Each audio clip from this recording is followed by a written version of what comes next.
پھر اس کی شادی ہو گئی تو قدیر کے باپ نے بھی محض قدیر کی وجہ سے دوسری شادی کر لی اور قدیر کی سوتیلی ماں آ گئی۔ وہ عورت ویسی ہی تھی جیسے کہ عام طور پر سوتیلی ماں ہوتی ہے۔ قدیر کا باپ تو سارا دن زمینوں پر ہوتا تھا اور سوتیلی ماں کا جی چاہتا تو قدیر کو کھانا دیتی، جی چاہتا تو سارا دن بھوکا رکھتی، مگر اس کو پوچھنے والا کوئی نہ تھا۔ اور خود قدیر ایسا احساس بچا تھا کہ باپ سے تو کیا، خود کسی اور سے بھی نہ کہا اور چپ چاپ سوتیلی ماں کے ظلم سہتا رہا۔ عذرا، میں نے ایاز کی موت کا سبب پوچھا ہے اور تم مجھے قدیر کی کہانی سنا رہی ہو؟ میں نے تلخی سے کہا۔ اس کہانی کو سنے بغیر ایاز کی موت کی وجہ تمہاری سمجھ میں نہیں آئے گی، عذرا نے کہا۔ پھر بولی، قدیر کی سوتیلی ماں کو خدا نے شادی کے 1 سال بعد ہی بیٹا دیا اور دوسرے سال بعد دوسرا بیٹا، اس کے بعد دونوں بیٹیاں ہوئی مگر وہ زندہ نہ رہی۔ ہاں تو اپنے بیٹے پا کر اس کو قدیر اور بھی زہر لگنے لگا تھا۔ تب قدیر 5 سال کا ہو چکا تھا۔ قدیر کے باپ نے قدیر کو اسکول میں داخل کروا دیا۔ وہاں قدیر کی ایاز سے دوستی ہوئی جو وقت کے ساتھ ساتھ گہری ہوتی گئی۔ 5ویں کے بعد قدیر بھی کیڈٹ بننا چاہتا تھا مگر سوتیلی ماں راستے کا کانٹا بن گئی اور یوں قدیر کیڈٹ نہ جا سکا۔ اس نے اسی اسکول سے میٹرک کیا، پھر اس کی ماں کے کہنے پر اس کی پڑھائی ختم کروا دی گئی اور وہ زمینداری دیکھنے لگا۔ اگرچہ اس کا دل پڑھنے کو چاہتا تھا مگر سوتیلی ماں جس کے اپنے بیٹے 5 کر کے تعلیم چھوڑ چکے تھے، وہ قدیر کو پڑھتے ہوئے کیسے دے سکتی تھی؟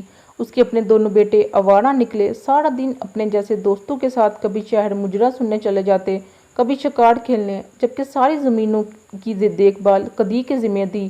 اور جب فصل پکنے پر آتی تو سوتیلی ماں اور بھائی بھی کھیتی کے چکر لگانے لگتے۔ فصل پکتے ہی سارا مال اپنی جیبوں میں ڈال کر پھر زمینوں کا راستہ بھول جاتے۔ تمہارے نانا اور دادا اس علاقے کے 2 بڑے زمیندار تھے اور دونوں کی آپس میں کبھی نہ بنی، دونوں ایک دوسرے کے دشمن سمجھے جاتے تھے اور اس دشمنی کی وجہ اگر دیکھی جائے تو بہت معمولی تھی، مگر تمہارے نانا نے اس کو بڑی بنا لیا تھا۔ عذرا خاموش ہو کر نہ جانے کیا سوچنے لگی۔ لیکن وہ وجہ کیا تھی؟ میں نے پوچھا۔ وجہ یہ تھی کہ تمہارے نانا ارائی تھے جبکہ قدیر لوگ کمہار تھے۔ یہ لوگ سانگلا ہل میں پہلے رہتے تھے، اپنے گدھوں پر مال اٹھانے کی مزدوری کرتے تھے۔ وہاں اچانک نہ جانے کیسے قدیر کے پردادا کے ہاتھ بہت ساری دولت آ گئی اور وہ اپنا آبائی کام بھول کر زمین خرید کر گاؤں کے امیر لوگوں میں شامل ہو گئے، مگر دولت ہاتھ آنے کے باوجود گاؤں والوں کی نظر میں عزت دار نہ بن سکے۔ اور جب قدیر کے پردادا فوت ہوئے تو اس کے دادا نے ساری زمین فروخت کر کے لائر پور کے اس گاؤں میں بہت ساری زمین خرید لی جہاں تمہارے نانا رہتے تھے، چودھری غلام رسول۔ سانگلا ہل میں تو ان کی کوئی عزت نہ تھی مگر یہاں انہوں نے کسی کو اپنی ذات کے بارے میں نہیں بتایا تھا اور خود کو چودھری کہلوانا شروع کر دیا تھا۔ ابھی کچھ عرصہ ہی گزرا تھا کہ نہ جانے کیسے تمہارے نانا کو اس بات کا پتہ چل گیا کہ وہ اصلی چودھری نہیں ہیں بلکہ کمہار ہیں۔ تمہارے نانا جو پہلے ہی ان سے ہار کھاتے تھے، ان کی زمین اب تمہارے نانا سے بھی زیادہ تھی۔ یہ پتہ چلنے کے بعد کہ وہ نقلی چودھری ہیں، تمہارے نانا کو سخت غصہ آیا کہ ان کمین لوگوں نے اس بات کی جرات کیسے کی۔ انہوں نے سارے گاؤں کو ان کی اصل ذات کے بارے میں بتا دیا مگر لوگوں نے زیادہ یقین نہ کیا کہ دولت سب کا منہ بند کر دیتی ہے۔ پھر تمہارے نانا نے قدیر کے دادا کو بلوایا اور خود یہ بات کہی کہ وہ خود کو چودھری کہلوانا چھوڑ دے، مگر وہ بجائے یہ بات ماننے کے دھمکیاں دیتا ہوا چلا گیا کہ آئندہ تم نے یہ بات کی تو اچھا نہ ہوگا۔ خدا نے سب انسانوں کو برابر بنایا ہے، اس لیے جو نام تم استعمال کر سکتے ہو وہ میں بھی کر سکتا ہوں۔ اس کے بعد باقاعدہ دشمنی کا آغاز ہو گیا جو ایک نسل سے دوسری نسل تک پھیلتی گئی۔ اب نہ تو قدیر کے دادا تھے اور نہ ہی تمہارے نانا زندہ تھے، مگر تمہارے ماموں اور قدیر کے والد دین محمد کی بھی آپس میں کبھی نہ بنی۔ ایک تو وہی پرانی ذات پات کی وجہ، دوسرے تمہارے ماموں پڑھے لکھے تھے، وہ اپنی زمینوں پر نئے نئے تجربات کرتے اور پیداوار بڑھاتے، جبکہ دین محمد ان پڑھ باپ کی ان پڑھ اولاد تھا اور پھر اس کی اولاد میں قدیر ذہین تھا، وہ پڑھنا چاہتا تھا مگر سوتیلی ماں نے اجازت نہ دی، جبکہ دوسرے دونوں بھائیوں نے خود پڑھائی چھوڑ دی تھی۔ اگرچہ دین محمد اور تمہارے ماموں کے تعلقات اچھے نہ تھے، پھر بھی نہ جانے کیسے ایاز اور قدیر میں دوستی ہو گئی، شاید ایک ہی اسکول میں ہونے کی وجہ سے۔ اگرچہ تمہارے ماموں نے ان دونوں کی دوستی کا علم ہونے پر ایاز کو قدیر سے دوستی ختم کرنے کا کہا مگر ایاز نے ان کی یہ بات ماننے سے انکار کر دیا۔ یوں وقت کے ساتھ ساتھ یہ دوستی گہری ہوتی گئی۔ دین محمد کو بھی معلوم تھا کہ قدیر کی مہر حالت کے بیٹے سے دوستی ہے، یاد رہے کہ تمہارے ماموں نے محض قدیر کے باپ کی وجہ سے خود کو چودھری کی بجائے مہر حالت کہلوانا شروع کر دیا تھا کہ قدیر کا باپ نقلی چودھری تو بن گیا تھا لیکن نقلی مہر نہ بن سکتا تھا۔ یہی وجہ تھی کہ تمہارے ماموں نے چودھری حالت کی بجائے مہر حالت کہلوانا شروع کر دیا۔ اگرچہ قدیر کے باپ کو اس کے ایاز کے ساتھ دوستی کا علم تھا مگر اس نے کبھی قدیر کو یہ دوستی ختم کرنے کا نہ کہا تھا۔ اس کی ایک وجہ تو یہ تھی کہ ایاز اب چھٹیوں میں ہی گاؤں آتا تھا، دوسری وجہ یہ تھی کہ قدیر کی سوتیلی ماں اور بھائی اسے شدید نفرت کرتے تھے۔ محض زمینوں میں حصہ دار ہونے کی وجہ سے ان کا بس چلتا تو قدیر کو جان سے ہی مار دیتے، مگر باپ کی خوف کی وجہ سے وہ ایسا نہ کر سکتے تھے کہ باپ ان سے زیادہ قدیر کو چاہتا تھا کیونکہ وہ ایک سعادت مند بیٹا تھا اور محنتی بھی۔ محض قدیر کی وجہ سے اس کے دونوں بھائی باپ سے بھی شدید نفرت کرنے لگے تھے اور سوچنے لگے تھے کہ نہ جانے کب یہ بوڑھا مرے گا اور قدیر سے جان چھوٹے گی۔ ہاں تو دین محمد اور مہر حالت کی دشمنی کے باوجود قدیر اور ایاز کی دوستی نہ صرف قائم رہی بلکہ وقت کے ساتھ ساتھ اس میں اور بھی شدت آتی گئی۔ گاؤں میں یوں تو چھوٹے سے چھوٹے مسئلے پر دنگا فساد ہوتے ہی رہتے ہیں، لوگ معمولی باتوں پر نہ صرف ایک دوسرے کو عدالتوں میں گھسیٹ لیتے ہیں بلکہ بعض اوقات جان لینے سے بھی گریز نہیں کرتے، مگر گاؤں اور خاص کر زمینداری میں پانی بہت اہمیت رکھتا ہے اور گاؤں میں اس مسئلے سے بڑھ کر کوئی مسئلہ ہو ہی نہیں سکتا۔ وقت پر پانی نہ ملے تو پیداوار ہی کم نہیں ہوتی بلکہ فصل دیر سے تیار ہوتی ہے۔ یہی وجہ ہے کہ ہر شخص کی کوشش ہوتی ہے کہ وہ پہلے فارغ ہو جائے۔ جب سے ایاز فارغ ہو کر آیا تھا تب سے وہ بھی زمینوں پر رہنے لگا تھا تاکہ یہ جو چند ماہ اسے فرصت کے ملے ہیں ان میں وہ باپ کا ہاتھ بٹا سکے۔ اس سلسلے میں قدیر بھی اس سے تعاون کرتا رہتا اور مشورے وغیرہ دیتا رہتا تھا۔ مطلب یہ کہ ایاز وغیرہ کی پانی ملنے کی تاریخ دور ہوتی تو قدیر اپنی باری پر پانی اس کو دے دیا کرتا تھا اور اگر کبھی قدیر کو ضرورت پڑ جاتی تو ایاز اس کو پانی دے دیا کرتا تھا۔ یہ ایک عام سی بات تھی، بہت سے لوگ ایسے کرتے ہیں، یعنی ادھار پانی دے بھی دیا اور لے بھی لیا، لیکن یہ کام وہ لوگ کرتے ہیں جن کی آپس میں دوستی ہو۔ اگر کوئی دوسرا پانی مانگے تو پانی کم ہونے کا کہہ کر انکار کر دیا جاتا، مگر ایاز اور قدیر کی دوستی تو بہت گہری تھی۔ یہی وجہ ہے کہ وہ اکثر ایاز کو پانی دے دیا کرتا تھا۔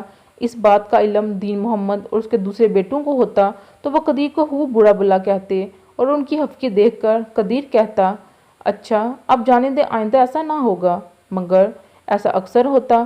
ایاز پانی مانگتا تو قدیر انکار کر ہی نہ سکتا تھا، تاہم اس کی کوشش یہی ہوتی کہ اس کے باپ اور بھائیوں کو اس کی اطلاع نہ ہو کہ اس نے ہی ایاز کو پانی دیا ہے، مگر یہ بات چھپنے والی تو تھی ہی نہیں، اس لیے ہر بار ان کو پتہ چل جاتا۔ یہ ایاز کی مہندی کے دن سے پہلے کا ذکر ہے۔ پانی کی باری قدیر لوگوں کی تھی جبکہ ایاز کو اس کی زیادہ ضرورت تھی کہ گندم کو دوسرا پانی لگانے کا وقت تھا، مگر باری ابھی چند روز بعد تھی۔ حسب معمول قدیر نے کہا کہ وہ پانی کاٹ کر کھیتوں میں ڈال دے گا اور ایاز مطمئن ہو گیا۔ وعدے کے مطابق قدیر نے پانی کاٹ کر ایاز کے کھیتوں میں ڈال دیا اور پھر خود بھی آ کر ایاز کے ڈیر پر بیٹھ گیا۔ ایاز نے ڈیر پر موجود دو لوگوں کو پانی کی دیکھ بھال پر لگا دیا کہ وہ دیکھتے رہیں اور ایک کھیت بھر جائے تو دوسرے میں ڈالتے جائیں، اور خود بھی آ کر قدیر کے پاس بیٹھ گیا اور دونوں باتوں میں مصروف ہو گئے۔ موضوع تمہاری پڑھائی تھی۔ قدیر ایاز کو چھیڑ رہا تھا۔ پورے چاند کی رات تھی، ہر طرف فضا میں شفاف چاندنی پھیلی ہوئی تھی اور کھلی جگہ ہونے کی وجہ سے ہر چیز صاف نظر آ رہی تھی۔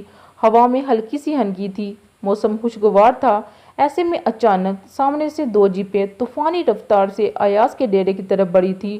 قدیر اور ایاز چونکہ اپنی ہی شکن باتوں میں مصروف تھے اس لیے خبر نہ ہو سکی۔ جیپیں جب ان کے قریب زوردار آواز کے ساتھ رکی تو وہ دونوں چونکے، مگر دیر ہو چکی تھی۔ قدیر کے چھوٹے بھائی اپنے آوارہ مزاح دوستوں کے ساتھ ان کے سروں پر پہنچ چکے تھے۔